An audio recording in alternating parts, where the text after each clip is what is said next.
Good morning.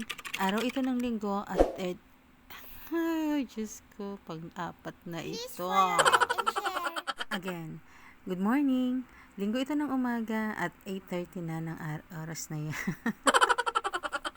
Struggle. Struggle talaga sa pagbo-voice over sa fag. Ay, Diyos.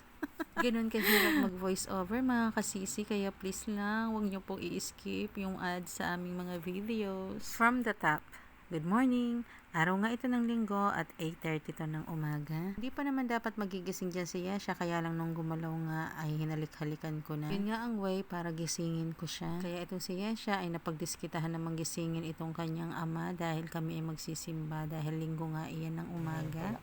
Noong unang panahon, kay ganda ng mundo, malinis na hangin, wala lang ako, malinaw na bagtis, bundok na di kalbo, iyan ang mundo, tirahan ng tao. Ngunit sa panahon, marami na tuklasan, emesyon ng tao'y kaliwat kanan, dulot nito'y na. At bago nga kami tuluyang bumangon, ayan, at pinarecite ko muna yung pinamemorize sa kanila ni teacher. Eto nga si Eric ay bumangon na at kada pagtayo nga niyan ay unang-unang titignan niyan ang kanyang bituka. Pagkatapos ay magbubukas na yan ng mga bintana. Habang ako ay nakahilata pa at panay lang video dito sa dalawa. Konting muni-muni pa at kwentuhan bago nga kami tuluyang nagsipagkilos para magsimba na. Almusal nga lang kami dyan ng tinapay at pagkatapos ay nagsipagliko na at eto asikaso na at nagsipagbihis na para magsimba. Tanggalin mo na po. Tanggalin mo, ayun mga nakasaksak.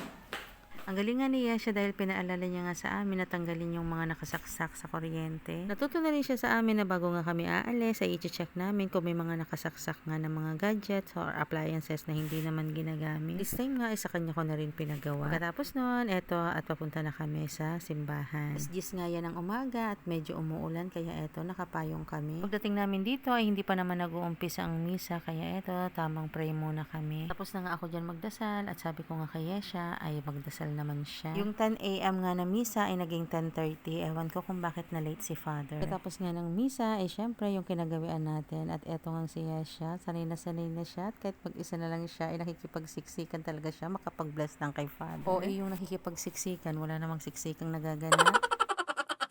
Siyempre, after mag-bless, eto at magpipray kami ulit. Tapos magdasal, ay tamang picture ulit dito sa may altar. At hindi na rin kami nagtagal dahil 11:30 na nga yan at ako'y papasok pa. Late na naman. At nung pauwi na kami, buti na lang at hindi na umuulan. Kanina pa naman itinatamad na kaming lumabas dahil nga umuulan. At buti na lang ay yung pagsubok ay nalagpasan namin.